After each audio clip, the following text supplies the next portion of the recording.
SSRVM senior secondary school उन्ना में 12वीं की परीक्षा में उम्मत प्रदर्शन करने वाले मेधावी छात्रों व उनके अभिभावकों के लिए सम्मान समारोह का आयोजन किया गया। स्कूल प्रबंध निदेशक सुमेश शर्मा व प्रधानाचार्य ML शर्मा ने बतौर मुख्य अतिथि दीप प्रज्वलित कर कार्यक्रम का शुभारंभ किया। इस समारोह में स्कूल प्रबंधन निदेशक सुमेश शर्मा ने मेधावी छात्रों के परिश्रम की सराहना करते हुए बधाई और शुभकामनाएं दी। उन्होंने कहा कि मेहनत करने वाले को कुछ भी असंभव नहीं है। वह मेहनत, लगन व परिश्रम के बल पर असंभव को संभव बनाने में सक्षम होते हैं। जीवन में इसी तरह कठिन परिश्रम करते हुए अपने लक्ष्य की प्राप्ति की ओर बढ़े।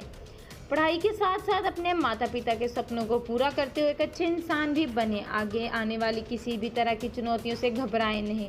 चुनौतियों को स्वीकार करना ही सफलता की प्राप्ति है। अपने बड़े माता पिता व गुरुजनों का सम्मान करें। उन्होंने कहा, ऐसे आयोजन से मेधावियों ने अपनों सपनों को उड़ान मिलती है, साथ ही में उसमें शिक्षा के क्षेत्र को आगे बढ़ने की ललक भी पैदा होती है। कुल 22 बच्चे जिन्होंने 80% से ज़्यादा अंक प्राप्त किए हैं। स्कूल का शानदार परिणाम होने पर संतोष जताया। बच्चों और स्टाफ शाबाशी देते हुए उन सभी को सम्मानित करते हुए बधाई दी और शुभकामनाएं दी। इस अवसर पर मेधावी छात्र अनीशा ने 95.2%, नंदिनी ने 95%, कोमलप्रीत 95%, आयुष ने 94.8%, श्रेया ने 94.6%, गौरी ने 94%, श्रेया ने 90.8%, आकांक्षा ने 90% तथा अन्य आदित्य, रजनी, शाश्वत, दामिनी, इति, शुभन, दमनप्रीत, एकता, अंशुमन, ज्योति, अभिलाष, गुरु अमृत, महक, दिव्यांश, यशिका व शिवानी को पुरस्कार से नवाजा गया। इस मौके पर कार्यकारी प्रधानाचार्य यशपाल राणा, उप प्रधानाचार्य ब्रिजबाला, शिक्षकगण व अभिभावकों सहित छात्र उपस्थित रहे।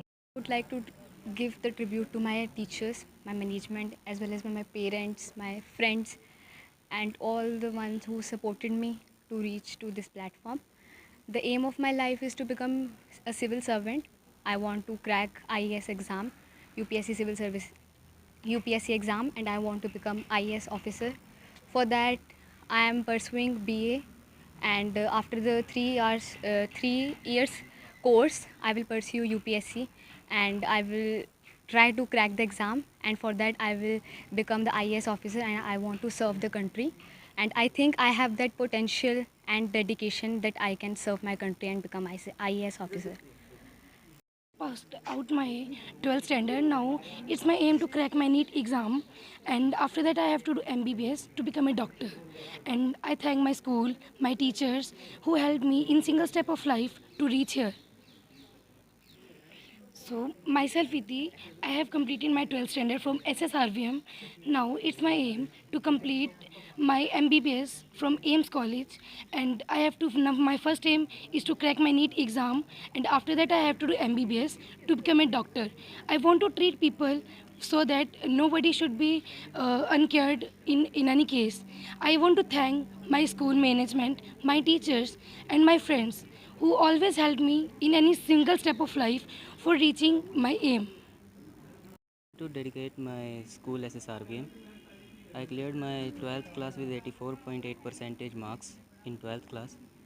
I am very satisfied with my results because of online classes, and I want to crack NDA exam, and I am studying for it.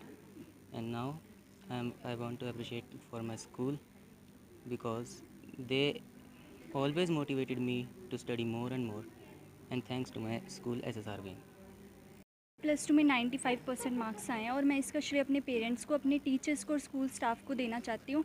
और अब +2 के बाद मैं नीट एग्ज़ाम देना चाहती हूँ जो 12 सितंबर को है, और मैं उसकी तैयारी बहुत ही अच्छे से कर रही हूँ और मुझे उम्मीद है कि मुझे अच्छी रैंक मिलेगी नीट में। और MBBS करने के बाद, अच्छे से मेडिकल कॉलेज में MBBS करने के बाद मेरा ये एम है कि मैं UPSC क्रैक करूँ और उसमें भी एक अच्छी रैंक लूँ। देखें, सबसे पहले तो मैं आपका धन्यवाद करता हूं कि आपने अपना समय निकाल के आप स्कूल में आए और हमें मौका दिया कि आपके माध्यम से हम जो श्रोतागण हैं उनसे रूबरू हों। आज का जो प्रोग्राम था वो बेसिकली जैसे हमने 10वीं कक्षा के बच्चों के साथ किया था, वैसे ही 12वीं कक्षा के बच्चे जो डिस्टिंक्शन में पास हुए तो उनको एक तरह से प्रोत्साहन देने के लिए we have done the award function for today. Basically sir, COVID काल जो है हमारे स्कूल के लिए नहीं बल्कि पूरे समाज के लिए मैं कह सकता हूँ कि एक तरह से श्राप है। ठीक है, जिसकी वजह से बच्चे ओवरऑल पर्सनैलिटी जिसको हम ज़्यादा ध्यान देते हैं, ज़्यादा तवज्जो देते हैं, वहाँ पे हम गौर नहीं कर पा रहे हैं। आने वाले समय में SSRVM में हम चाह रहे हैं कि बहुत ज़्यादा चेंजेस हों, जहाँ पे हम ऑनलाइन क्लासेस, जैसे कि हम बेसिकली कहते हैं कि कंप्यूटर के आगे जो स्क्रीन टाइम है वो बढ़ चुका है, जिसके कारण काफ़ी ज़्यादा आँखों में दिक्कत या ऐसी चीज़ें, तो हम लोग फ़िज़िकल एक्टिविटीज़ की तरफ रुझान जो अपने बच्चों का है वो लेके जाना चाह रहे हैं। साथ ही साथ हम कोई ऐसी एक्टिविटीज़ भी कर रहे हैं, जैसे ड्राइंग हो गई या जैसे जन्माष्टमी की एक्टिविटीज़, या अभी आप अगर इंडिपेंडेंस डे हमारा पोर्टल देखेंगे फेसबुक का, तो आपको बहुत सारे बच्चों ने बहुत सारी फ़िज़िकल एक्टिविटीज़ की हैं। तो मैं आपके माध्यम से ये सारे स्कूलों को भी बताना चाह रहा हूँ कि ऑनलाइन क्लासेस एक आपका माध्यम हो सकता है, मीडियम हो सकता है, बट ये एक एंड पॉइंट नहीं है। एंड पॉइंट जो ओवरऑल पर्सनैलिटी है, उसमें आपको बच्चों को ये भी बताना है कि अगर ऑनलाइन क्लासेस ले भी रहा है तो उसके बीच में भी कई ऐसी एक्सरसाइजेज हैं जो हम अपने टीचर्स को अभी सिखा रहे हैं और वो करवाते हैं, जैसे आँखों की एक्सरसाइज होगी, ताकि बच्चों को ज़्यादा से ज़्यादा जो उनकी आँखों में जो स्ट्रेस है वो ना हो। तो ये हम लोग पूरी की पूरी कोशिश कर रहे हैं, और मैं भगवान से यही प्रार्थना कर रहा हूँ कि ये जो कोरोना का श्राप है वो जल्दी से जल्दी मुक्त हो और बच्चे हमारे पास आए, क्योंकि हम बेसब्री से हम अपने बच्चों का इंतज़ार कर रहे हैं स्कूल में। मेरा नाम राम कुमार है। मेरी बेटी जो है SSRVM से उसने पास आउट किया है, +2 पास किया उसने। और इस दौरान जिस समय से वो स्कूल में पढ़ रही थी, स्कूल मैनेजमेंट का भी उसको बहुत ज़्यादा कोऑपरेशन रहा है, और स्कूल टीचर्स का, और बच्चा खुद भी बहुत अच्छे से सेल्फ स्टडी कर रहा था। तो बेटी का लक्ष्य था कि मैंने MBBS करनी है, तो उन्होंने +2 मेडिकल जहाँ से पास आउट किया है, अच्छी अचीवमेंट हासिल की है। तो मैं इस सब का जो श्रेय है बच्चे को जहाँ तक पहुँचाने का, स्कूल मैनेजमेंट का भी इसमें बहुत ज़्यादा इसकी भूमिका रही है। इसके लिए मैं भी उनका तहे दिल से बहुत धन्यवाद करता हूँ।